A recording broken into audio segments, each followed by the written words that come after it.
This is Cruise Radio. I cruise a lot, and I always sail with travel insurance. You should too. Get a free quote today at tripinsurance.com. Here we go. Broadcasting from the tripinsurance.com studios in Jacksonville, Florida. This is Cruise Radio. Hey, how's it going? My name is Doug Parker. Thank you so much for checking out this episode of Cruise Radio. Very happy to have you here, my friend.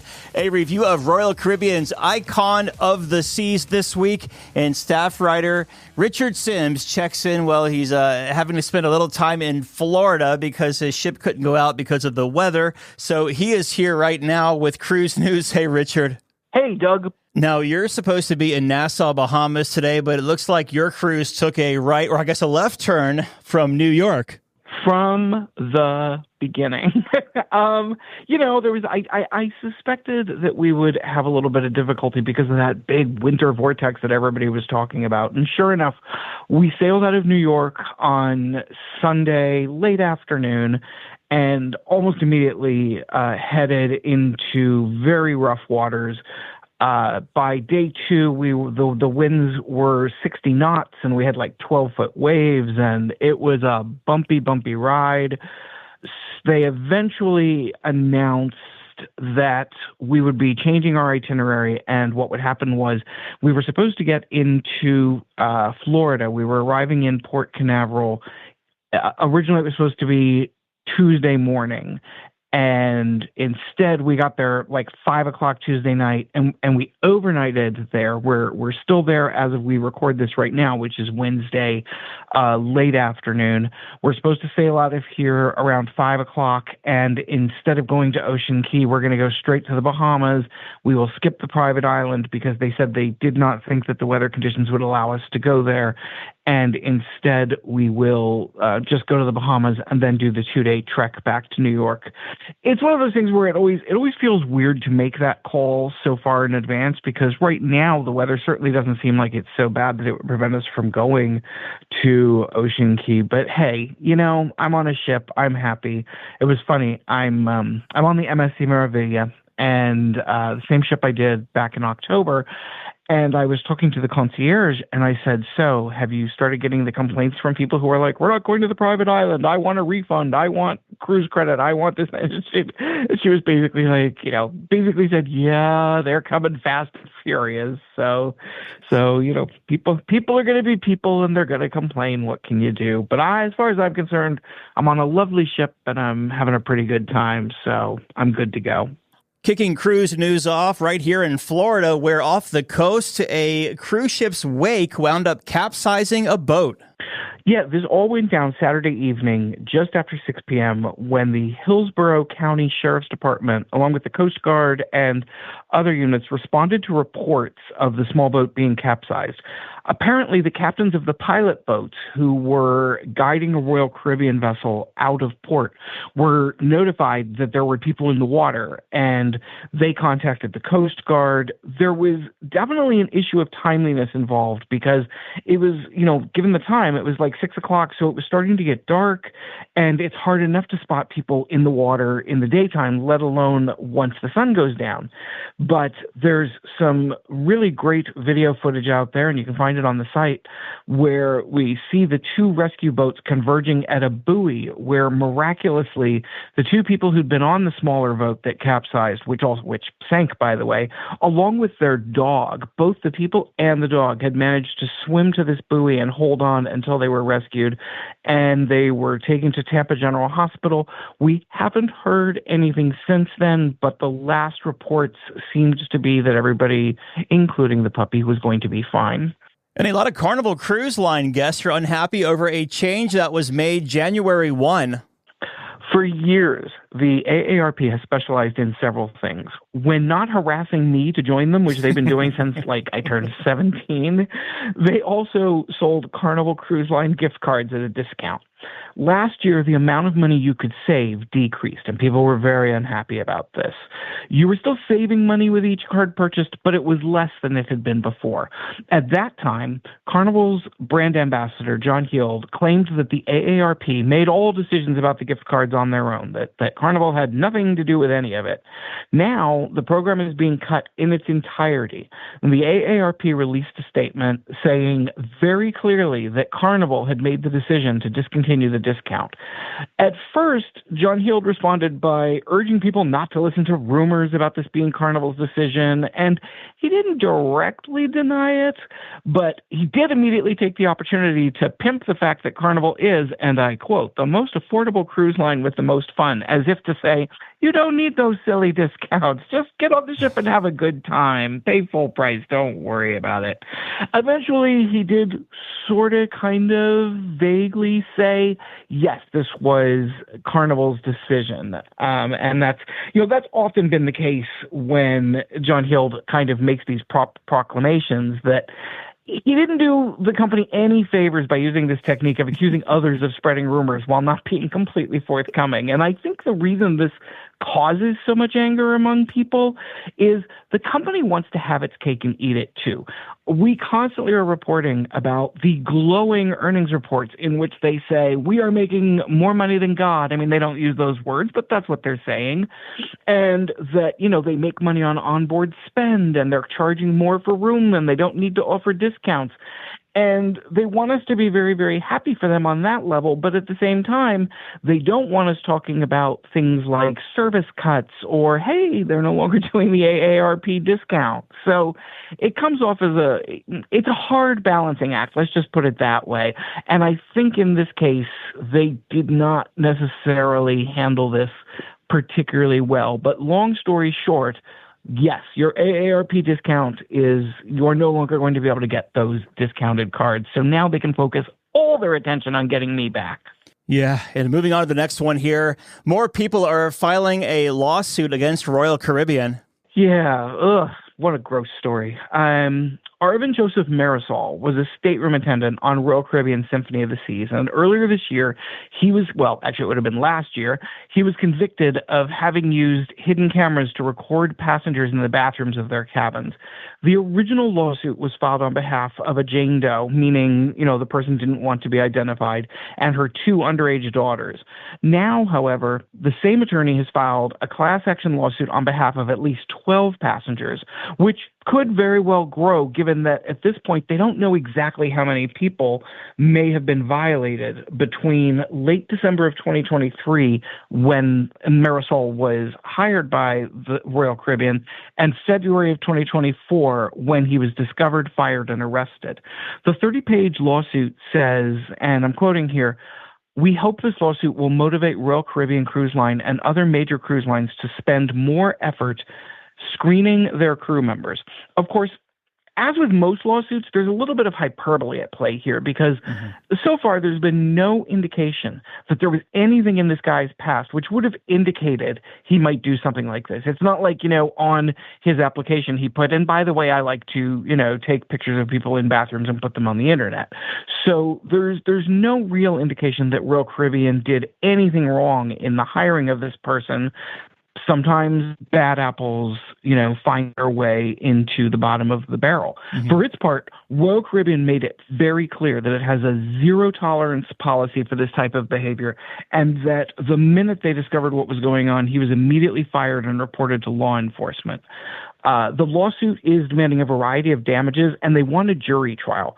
Personally, I would kind of bet that the cruise line will do just about anything to avoid a jury trial, because that would just lead to weeks and weeks or even months of salacious headlines and, just nasty details about things that would be very unattractive. We all know how the mainstream media loves to latch onto these kind of things. Not that this isn't a story which deserves to be covered. It does. It's a very, very bad thing that has happened here.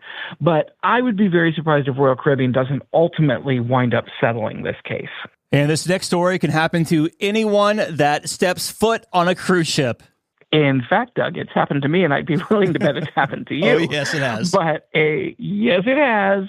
A passenger on a Royal Caribbean ship bought the Wi-Fi package and set sail, thinking all was good. And they're using their package as they think is right, and their kid is streaming movies and blah blah blah. But they skipped one crucial step. They didn't put their phone in airplane mode. A week later, they get home and, surprise, they have a $1,300 phone bill. They apparently reached out to Royal Caribbean and demanded that the company pay the bill, but, well, you can probably imagine how that went. I mean, it certainly wasn't Royal Caribbean's fault. They have it all over their website and various materials that, that it's how important it is to turn your phone into airplane mode, because if you don't, then it's going to start. It basically in the background is constantly doing what a phone does, which is reaching out, and it's eating up your data surcharges and things like that. So it very, very much creates a huge bill. We've reported on this kind of story numerous times in the past, and it isn't just for cruise passengers. Last year, my housemate flew to London on business and forgot to put his phone in airplane mode, and when he got home, we got a lovely $400 phone bill. In some cases, you can contact the phone company and they might knock some of that off. We've seen cases where people have gotten the fee cut in half because they got somebody really sympathetic on the other end of the line. But again, it's not the phone company's responsibility. It's not the cruise line's responsibility. And certainly going in hot and demanding that they pay the bill, that's probably not going to get to the result you're after. And Carnival issues a reminder to guests that gambling is not permitted outside of the casino. That's right. They want your money. You're not supposed to give it to someone else. And again, this is another one of those stories where I can, in my own inimitable way, personalize it because I've been busted for breaking this rule. A few years ago, friends and I were traveling, and this is not just true on Carnival, by the way, because we were on Norwegian. I think we were on the Norwegian Gem. We were playing a really popular game called Left, Right, and Center, where basically everyone puts $1 in the pot, you roll dice, and everyone has fun. And if you're the big winner, you walk away with like $14. It's a very fun. A lot of people do it. You can buy Left, Right, and Center games on pretty much on Amazon or pretty much anywhere else. But we were busted and told it is illegal and we had to wrap it up. And that's because there are very strict rules governing gambling on the high seas. And while it might be easy to say, geez, couldn't they just look the other way? I mean, it's, $14, not a big deal. But where do you draw the line? It's, we were playing the equivalent of penny poker, but what if instead of $1, the buy-in was $100 and the grand pot was like $1,400 or more? So, any way you look at it, gambling outside the casino is a big no-no. And the oft-mentioned John Yields took to his Facebook page to remind folks of this fact. And, while I do sometimes disagree with a lot of what he says, in this case, it does make sense because they really do want to prevent themselves from getting in trouble by violating, whatever international laws govern gambling in the seas. It's, and it's there are rules. I mean, it's the same reason that, you can't have the casino open when you're in port. We are sitting here in Florida overnight, and I'm dying for the casino to open. So you have to be, you have to be a little bit respectful of what they're doing. Now, you can still, there are ways around this. Now, I'm not saying that you should do this, but you could, for example, play with toothpicks, and everybody has an agreement that those toothpicks are worth $1 each, and at the end of the day, you discreetly go to someone's stateroom and you trade your toothpicks for dollar bills. There are ways, or you can just play for fun and do it with toothpicks or straws or whatever. But yes, if you're going to gamble on a cruise ship, it's going to be by their rules and in their casino.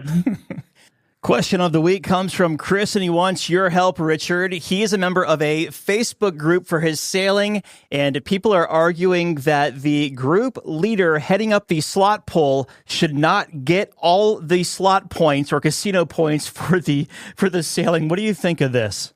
This is actually, you would be surprised how often this comes up. I pretty much always join the Facebook group for whatever sailing I'm going on. I'm not always active. I don't always talk to people. I don't go to the meet and greets and the slot polls and all that.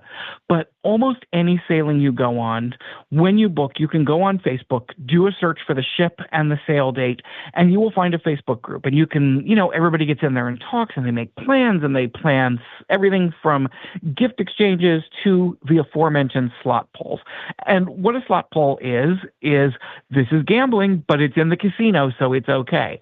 Everybody puts, let's say there's 20 people in your group that's going to do a slot poll.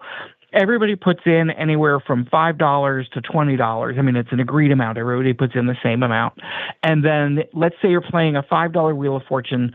Everybody gets 4 spins on that, and you're hoping to win the grand jackpot. And however much you win, you divide amongst yourself. But here's where the controversy comes in. A lot of times, the person who organized that Facebook slot pull puts their card in the machine. So while you are playing, let's say $5,000 worth of Wheel of Fortune, they are accruing the points that would go to that. The only other option would really be for each person to individually stick their card in, which would take forever. Now, I remember I was in a group a few years ago, and there were many people who were very angry that the woman who organized the slot pull, and who does this on cruises all the time. I mean, she goes on cruises 3-4 times a month and does this on every cruise, and she gets a lot of points by doing this. But, I mean, to me, they're organizing it. Most people in the slot poll group probably aren't even going to realize that they are getting these points. Although, it is true. If they, if suddenly you hit a jackpot and their card is in there, they are gonna get credit for that. Is it fair? I don't know. I mean, honestly, I think if you're on a cruise and that's the big thing you're arguing about, then maybe you shouldn't take part in the slot poll.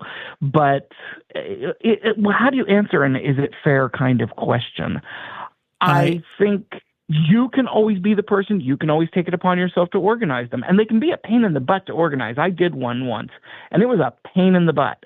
So, they're taking it on. And if you want to have the fun, pay the price. Let them have the points. All right, man, that'll do it. Where are you heading next? Nassau? To Nassau and then back to New York, which means we have 2 sea days at the end, and I love sea days, so I'm very much looking forward to it. For one thing, the casino's open, and I've only had one night in the casino so far, but it's been very, very good to me. I walked away $600 up, so I'm very happy right now. We'll see if when we record next week, I'm still happy. You should go into the casino and the slot pull and say, I want to use my card during my time I'm pulling the slot. Do you know who I am? Yeah. All right, man. Well, safe travels, and we'll talk to you next week. Be careful out there. Okay, thanks a lot, Doug. Talk to you next week. The world is constantly changing. Your place for news is still the same. Online and on demand at cruiseradio.net.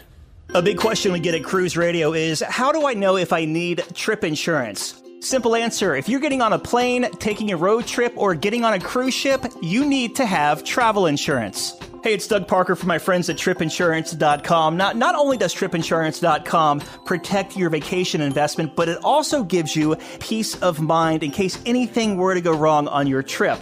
How do they do it? They offer 3 different types of trip insurance policies. Good, better, and best. One policy for every vacation budget. But it doesn't just stop there. They're up to 40% lower when you shop around on other comparison sites. Plus, tripinsurance.com offers 24-hour customer support before, during, and after your trip, online claims assistance, and travel alerts to let you know what's going on at your destination. But find out for yourself. Check out tripinsurance.com. Have a tip or a lead on a news story? Let us know. Email tips@cruiseradio.net. Hey, a couple of months ago, John took a cruise on Royal Caribbean's Icon of the Seas. It was supposed to be a back-to-back cruise, but it was one of those that got canceled because of propulsion issues. It was out of Port Miami to the Eastern Caribbean. He joins us to talk about it. Hey, John, how you doing? Good, Doug. How are you? Awesome, my friend. Excited to hear your take on Icon. We've had a couple of reviews over the past year or so with different kind of categories of staterooms. So excited to talk about the balcony stateroom on Icon. But before we get there, we're going to take a step back. You're in the Jersey area. What made you want to take this 7-nighter down here in Florida on the Icon? So we are big Royal Caribbean fans. Started from my mom. My mom loved Royal Caribbean, and basically we followed suit. And just, whenever we can, we love to get on a cruise. This ship, for this particular cruise, we actually booked the first day it became available. Royal was still in the planning stages in the shipyard, I guess. And so it was almost 2 years to the day that we had booked it. We were just so excited to, to get on that ship and give it a try after hearing everything they had planned. You said you booked it like right out of the gate. So like right when it went on sale, when Icon of the Seas hit the market, you booked it. Absolutely. First day. Yep. Okay. So what you paid then a year and a half ago or what have you, over time, did the price, like, were you paying a premium since you were the first, or did it notch up over time? Actually, it only went up from the time we booked from the first day up until, it just continued to go. Because occasionally I would just check to see if it possibly had gone down, and it did not. It just went up. Wow. Okay. Very nice. So you make your way from Jersey to South Florida to Port Miami. Any pre-cruise time before you're sailing? Yeah, we actually did something a little different. And I'm a travel agent too, so I like to try out some different things. So we actually flew into Orlando for this trip. And the reason is we're big Disney fans. So we flew into Orlando and did the Not So Scary Halloween party on a Friday night.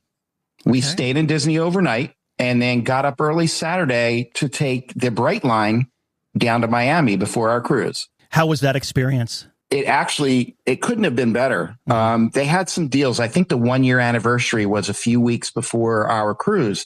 So we went and were able to get a really good deal on the premium service on the Brightline, which gives you access to the lounge before, free drinks and a little upgraded experience. And boy, let me tell you, it could not have gone better. We took an early train. It left Orlando Airport at 6:50 a.m. It was supposed to arrive in Miami at 10:20, and we got in about 10 minutes early. Okay, that's not bad at all then. No, not at all. And again, really good experience. The flights to Orlando tend to be really cheap because obviously it's a huge market. You have a lot of competition. So, and that's what happened. We figured, well, we might as well, kill two birds with one stone and give it a try. And it really worked out nicely. Do they have any kind of transportation lined up from like Disney properties to Brightline, or would you just like Uber or cab it over? Yeah, they don't. We actually just rented a car for the day from Friday to Saturday. And also we thought that made it a little easier for us to get there, and drop the car right inside the car return right at the station. Yeah. So it was really simple for us, but they did not have any prearranged transportation there. Very good. So you make your way to South Florida. You go to embark Icon of the Seas. How was the embarkation process, and how long did it take you from the curb to the ship? We were from the curb to the ship. It probably took about 15 minutes. And we had I had done the check-in and everything online through the app. And that made us eligible for the expedited boarding process that Royal has. And from what I understand, as long as you do your check-in on their app, including, uploading your photo, everything, doing the health questionnaire, passport and everything, then you're eligible for this expedited boarding, which basically you just go, they scan your documents, and we walked right onto the ship. Nice. Can't beat that. So you make your way on board Icon of the Seas. You're standing there at the entryway. What were your first impressions of the ship? We were awestruck, and we had seen, some of the video vlogs that people have done on the ship. But until you get to see it in person, I think it's just, like I said, it just blows you away. We're regular cruisers on Royal Caribbean, have done several of the Oasis class and things like that. And one of the criticisms of the Oasis class is when you're in the Royal Promenade, it feels like you're in a shopping mall. Sure, you're on a ship, but you have no way of knowing. And They really did take care of that with Icon, with being able to see out and, see. Obviously, when you're at port, you're just seeing the port, but, being able to see outside is just really incredible. And like I said, we were just blown away just by the sights. I've interviewed a couple of people about Icon over the past year or so, and everyone speaks of this giant pearl when you walk in. What is that about? Yeah, the pearl. You know what? I remember when they were doing the construction and people were speculating on what it was going to be, and honestly, it's a little bit overwhelming. Sure, it's a beautiful piece, but it's really just a staircase. And again, they do have some effects inside with the lights and everything, but just from the initial projections of what people thought it might be, like I said, I thought in the end it ended up being a little bit underwhelming. Gotcha. Again, don't get me wrong; it is a beautiful piece, but it doesn't serve a lot of purpose.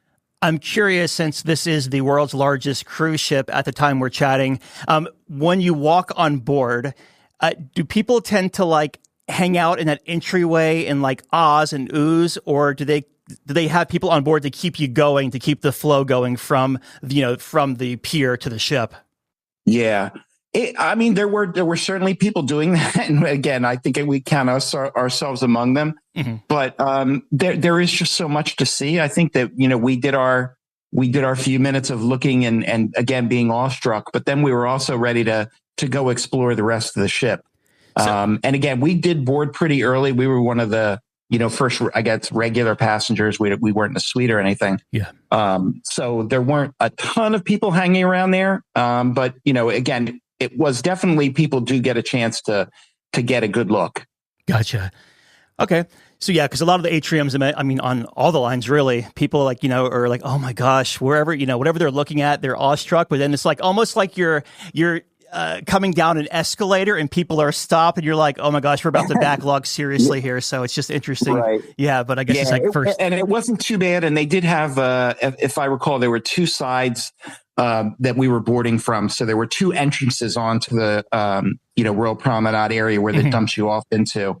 So Gotcha. It wasn't too bad. And again, we were on early enough so that probably wasn't an issue. Could have been an issue later on, but yeah. Gotcha. So you make your way to your stateroom. What kind of stateroom did you have for this 7-night cruise? And what did you think of it throughout the week compared to other Royal Caribbean staterooms you've been in? We had a balcony stateroom, and it was a beautiful stateroom. The one thing I think that was a little bit, I'd say a little bit disappointing is just the size of the bathroom, I think. I mean, cruise ship bathrooms in a, regular, quote unquote, regular cabin are never that big, but we thought it was a little bit smaller than some of the others. The shower, however, was bigger than most the cruise ships that we've been on before and in the cabins. So that was nice. But as far as the decor was really good, and just the function of the stateroom, I think was really nice. So very pleased with the stateroom. Did you find that you had plenty of space for the 7 nights? We did for the two of us. Mm-hmm. Now I don't know, and again, some people I think might have thought that there was a little bit of shortage of space, but I think for the two of us, I think we were fine. The one thing I have heard people complain about, and I do see why, in place of some drawers underneath the closets, they have a couple of wire baskets, mm-hmm. and that definitely cuts down on the storage space, because obviously now you can only fit within that basket. So I think drawers would have been nicer. But, I guess somebody wanted to do a little design touch to make it a little bit unique. Sure. And how about the size of the balcony? Balcony we thought was pretty standard size. There was a very small table, though. I think that was our other thing that was a little bit disappointing. We ended up not being able to do it partly because it was still pretty warm outside. But, mm-hmm. If you had wanted to have a meal out on the balcony, it certainly wasn't going to be on that table. You would have had to, do a little something extra. It was fine for holding drinks or cell phones or things like that. But other than that, it was a little bit small. So this ship has a ton of places to eat on board. So let's talk about the food on Icon of the Seas. We'll start at the Windjammer buffet, the buffet for the ship. So how was the Windjammer during your sailing, the food selections? And did it get, I'm just, thinking 7,600 people or so. Did it ever feel crowded up there? Honestly, it really didn't. And again, I think I've heard that, from others as well. It really did not feel that crowded. It seems to be a bigger space than the Oasis class ships have for the Windjammer. But I will tell you, aside from space, and again, we didn't really have any issues getting a table any of the days or anything. I will tell you the quality of the food on Icon in the Windjammer was far and above the other ships. And my brother had actually cruised the week before, so he had given me a little lowdown. And sure enough, the first day when we went in there, they had filet mignon. They had lobster tail at one point. One of the days there were crab legs. You could tell that they've definitely upped the food budget on the Icon. Wow. So the buffet had crab legs and lobster? Oh, yeah. And it wasn't every awesome. Day, but there was, I forget what day it was, but one of the days, again, up for dinner, going in, and they did have crab legs. And like I said, filet mignon the first day. And I can't remember if the lobster tails were the first day or if that was later in the cruise. And again, they always seem to have a, kind of an upscale offering on each night in the buffet for dinner. That is amazing. So let's talk about any food like around the buffet or on the outside of the buffet that was kind of grab and go or complimentary. They did have, the one is in the one area where they have the front out. It's slipped out of my mind right now. But in the area where they have the new Aqua Show, they have, I think it's 5 stations there that serve different foods. One of them is now it's driving me crazy now. One is like a salad and sandwich station. Okay. One is the French desserts. They had quite a few opportunities there. They also had areas down on the Oasis class. It would be called the Boardwalk. The name is escaping me, but they had some other options for fast casual that was complimentary. Some sandwiches, hot dogs. They also had a kids buffet down in that area where they had a very small buffet, but it had a lot of things that were appealing to kids, chicken fingers, that type of thing. Is that like the food truck concept that people talk about? Like the little, maybe not food trucks, but like stalls, I guess. Yeah, it's food stalls. Yeah. Okay, yeah. And like I said, I for whatever reason that those names are escaping me right now, but that food was really delicious. And again, it was a very popular spot for sure, for lunch especially. The Aqua Dome Market, that's what I'm trying to think of that venue you're talking about with all the stalls. So main dining room, what time dining did you have and how was it?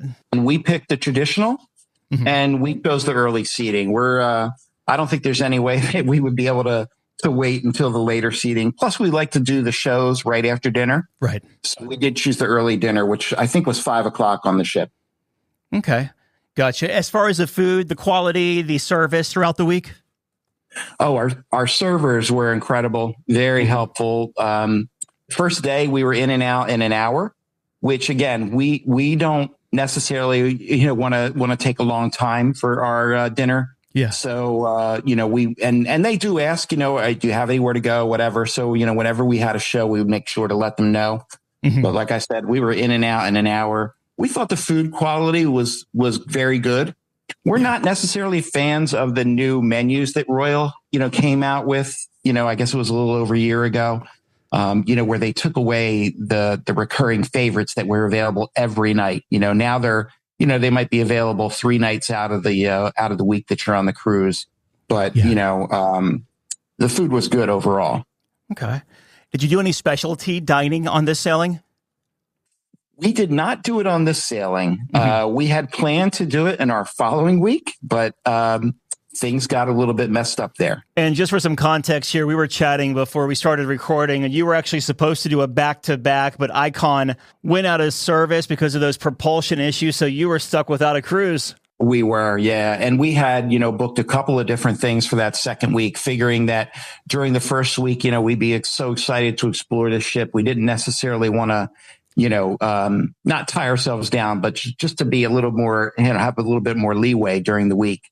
Yeah. So we had booked a 3-night dining plan that we had planned to do, chops and things like that. But unfortunately, that did not happen. Let's talk about the entertainment then on this 7-night cruise. You were kind of alluding to it earlier when you talked about the Aqua Dome Market where the Aqua Theater is. But how was the entertainment on this 7-night voyage, and did it live up to your expectations? I think it exceeded it, and I had high expectations going in. We are big Broadway fans. We'll go up to New York since we're in New Jersey, and it's just, an hour by train, and we'll see the Broadway shows. So the fact that Royal has a lot of Broadway style shows on their ship really appeals to us. So the fact that they had Wizard of Oz, which really was incredible, the special effects that they used there were mind blowing, really. The as you mentioned in the Aqua Theater, the shows that they had were really incredible. They also have the ice skating, which they have a ice skating show that's geared towards children and families, and then one that's geared more towards adults. And both of those were incredible. Nice. And again, the fact that they can do that while you're out at sea. Sometimes I just think about that as I'm sitting there, 9:00, 9:30 watching a show like that. It really is incredible. And again, the talent that they have is really good. When I was younger, we wore out the VHS tape of Wizard of Oz. We watched it so many times. So I'm curious, how interactive was it, or like the visuals with the flying monkeys and things like that? Yeah, there was no intermission. It was one long show. At one point, when Dorothy's house is flying because of a tornado, that she actually goes above the audience. Wow. In a house, that's been spinning around. Mm-hmm. And also, at one point, the witch appears on her bicycle, just like from the movie. And again, they have her suspended from wires, going around over top of the audience. And that, again, it just lends to the overall show and how much you can appreciate it. Yeah, sounds really cool. What other entertainment did you hit? I think we did go to a comedian show, mm-hmm. and several shows that they had, because not only did they cancel the second week of our cruise, we missed St. Thomas. So we were supposed to see St. Martin, St. Thomas, and Coco Cay, but because of the problem with the propulsion system, they skipped St. Thomas on us. And so they rolled out so much additional programming. They had a lot of game shows, and they had a lot more entertainment, and some of the things that they were mentioning that they had never been done before on the Icon. Now, granted, it's a fairly new ship. Mm-hmm. Just as an example, they had a show they called Kitchen Battles, which was similar to Iron Chef. And they took 2 kids from the audience and 2 adults. And then they had adults versus kids. And they had a couple of the chefs from the team come out and then help them. And that was a really fun and entertaining show. And they just did a lot of things like that. They had a Family Feud show. They had one show that was a little lacking, was they did something called Truth or Consequences. Mm-hmm. And that one they really needed some work on. It didn't really appeal to everybody. But the other shows that they did, and again, the additional entertainment because of missing St. Thomas, were just really good, really good. The first time hearing Truth or Consequences, was that like their quest show? No, this wasn't like that. They were answering, you had to answer questions, mm-hmm. and the losers, so for example, they divided the audience into 3 sections, and then they had team leaders for each of the sections. I guess it was similar now that you're mentioning it, but it was PG rated at worst. Mm-hmm. And, they would, the losers would have to do a consequence. Now, sometimes it was just the leaders that they had chosen, their team captains. But at one point they said the one group that lost, they would have to be the wishy-washy people. Now, we did not go back to see, outside of the Windjammer. We did not see the next day if they had been actually required to do it. But it was a fun suggestion, and nobody wanted to do that. That was for sure. Well, how were the sea days as far as crowds and congestion? Sea days, even though there's so many people, it wasn't overbearing. Certainly, there were the early people who went out and got their chairs reserved and everything, but. And during the day, for sure, there weren't many around the pool to be had. But there are so many spots just overall on the pool deck where people can sit that we ended up going up, I think it was like mid-afternoon, and found a spot around the adult pool and jumped in there. And we had a fine time. Now, again, we weren't exactly near the pool. We were maybe, 50 feet from the adult pool, but it was fine. Again, very crowded, but still enough chairs to be had.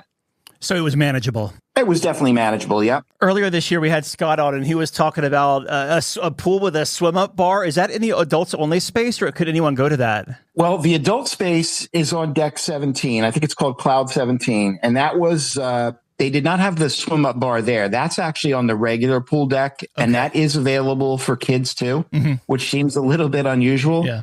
But kids can go up and get a soda or what have you, but the area for adults, like I said, is on deck 17.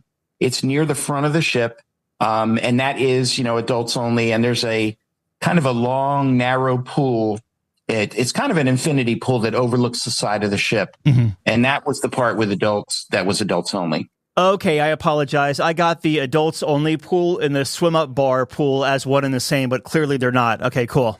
How about the smoke situation in and around the casino? We definitely noticed it. They have an interesting way. They have in order to get there from the main deck in the Royal Promenade, they have an escalator down to the deck where the casino is, and they do have doors that shut down, automatic doors that shut.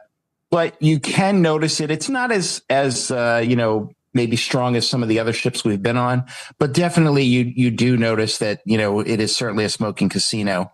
Mm-hmm. And they did have a non-smoking section in the casino, but it wasn't, in my recollection is that it was not, there were no dividers, no walls. So it might have been a little bit less of a smell there. Gotcha. So let's talk about your ports of call on this 7-night cruise. So what was your first port? You leave Miami, your first port, your highlight, and then we can move to the next one. Yeah. So the first port of call was St. Martin, and my wife and I have been there a few times. And again, at this point, when we stopped there, we hadn't known yet that we weren't going to be going the second week. So we decided to stay on board and kind of explore the ship. We hung out some in that Cloud 17 area that I mentioned. And, just did some things like that.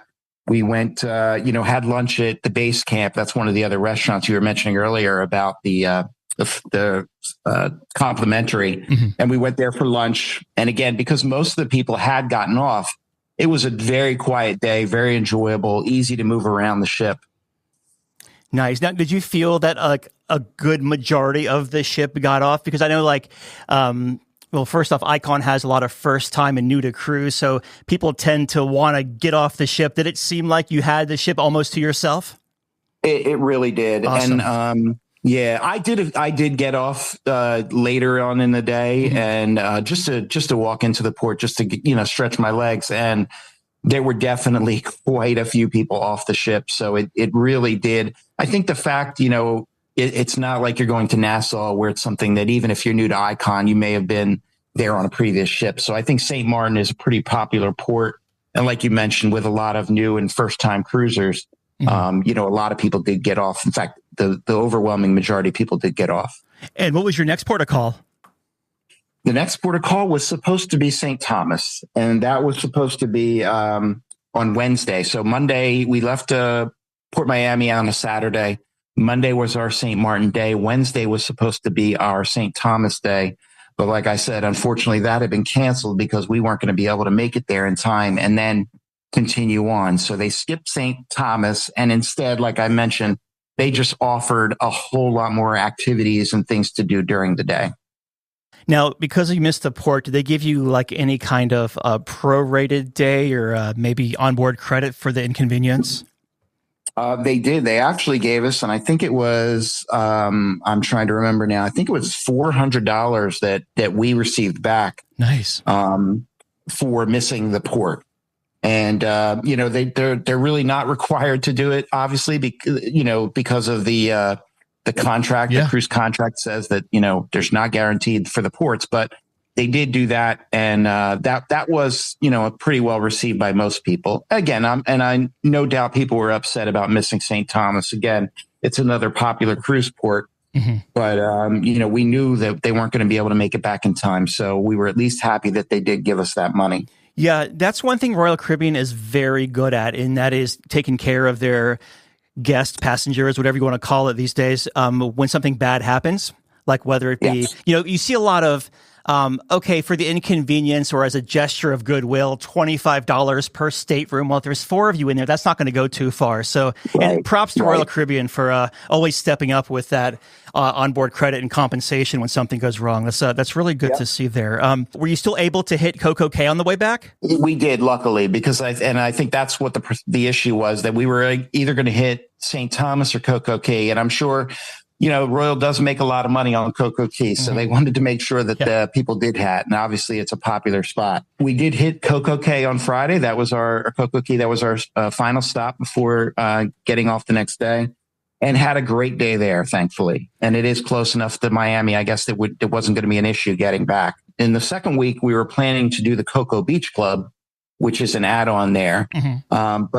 But for the first week, we were doing the new adults only area called Hideaway Beach Club. Yeah. So we did do that on that Friday. typically we won't spend any extra money. We'll just go to the chill island and just relax on the beach and enjoy the food and beverage offerings. But like I said, we wanted to try that new beach club, and it turned out to be a really nice spot. Let me ask you this, because you're a travel agent, and if you had a client coming to you, first-time cruiser, say, never been to a private island, hell, never been on a cruise, how would you explain Perfect Day at Coco Cay to them, what that experience is like? Yeah, I think I'd say for Coco Cay, it can be anything you want it to be. You can go, like I mentioned, you can go and not spend a dime and still have a great day at Coco Cay. Or if you have children, or if you're somebody who loves the water slide, you can certainly go and enjoy the water park for an extra cost, of course. And then again, you can then, if you rather not be around the children, you can spend money to go to the Hideaway Beach Club. Again, have good food, have access to a pool, have access to the beach. And then, for those others who don't mind spending a little bit more money, you can then, go to the other spot. Now I'm just losing the name there for a minute, but you can go to the other spot and, get and what I've heard described as some of the best food that Royal Caribbean serves at their private island. So they really have run the gamut from, again, spending nothing to spending, a few $100s and having a great time.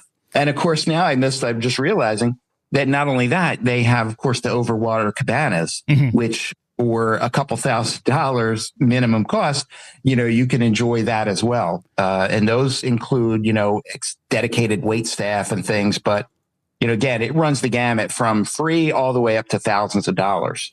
Were they operating the hot air balloon on your day there? They were not. Unfortunately, the winds were a little bit high still. We were in September, and although we didn't really get impacted by weather, of course, it is hurricane season. So the winds tend to, kick up, I guess, around there. And again, weren't directly impacted by it, but definitely there were some high winds. And one of the things I've heard other people mention is they're really not sure why they booked that, because it doesn't operate a lot of times. And we had booked it on a previous cruise as well and found the same thing, that when we went to go, it was not operating. Yeah, I've been there 3 times and I've yet to see it in operation. So it's one of those things, I guess. You wrap up Coco Cay. Oh, by the way, was there anyone in port with you, or did y'all have it to yourself? It was supposed to be the Independence of the Seas, but the Independence of the Seas had to remain in port again because of weather issues. Okay. So even though, like I mentioned, we weren't impacted, but apparently Independence had to stay in port an extra day. So they ended up visiting, later in their period. But we were the only ship in port. Oh, nice. Nice to have it to yourself there. Very Absolutely, cool. Yep. So you're heading back to Port Miami. You were supposed to be a back-to-back, but that didn't happen. How was debark? To be honest, I anticipated kind of a late arrival because of the problems that we were having with the propulsion. But we actually pulled in pretty early on that Saturday morning, and pretty much a regular time. Occasionally I'll check some of the live cams that show, and I think we were in by 3:00. Was the debark the same, even though it wasn't, there wasn't anyone coming on after you? Was it a little more relaxed, or was it, typical a debark process? Yeah, it was typical from what we could tell. We ended up getting off, let me see, it was about 8:15 off the ship. So we didn't notice anything unusual. And there certainly may have been some people that, were taking a little bit longer in the morning to get off if they weren't in a rush. Yeah. Obviously, because although, again, that the ship, what happened, I think, went to Freeport after that for a quick dry dock, or a wet dock.